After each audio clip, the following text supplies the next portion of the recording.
At ayun na nga, maaga kaming nagising today para sa aming second setup.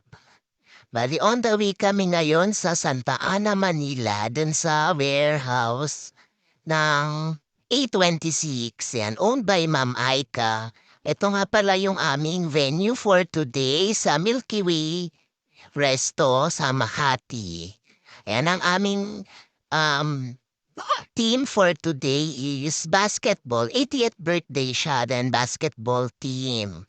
And madali lang naman yung naging setup namin for today.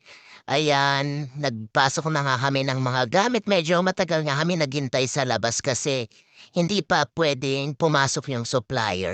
And ayan na, ito na ang aming finished product, ang aming customized backdrop under ni Ma'am Aika E26 Rentals. Kaya po sa mga gustong magpa-setup, magpa-customize ng event ninyo, pwede kayo mag-direct message sa amin para na mabigyan namin kayo ng perfect quotation para sa mga event ninyo. Sana mabook nyo kami. See you soon, guys. Thank you.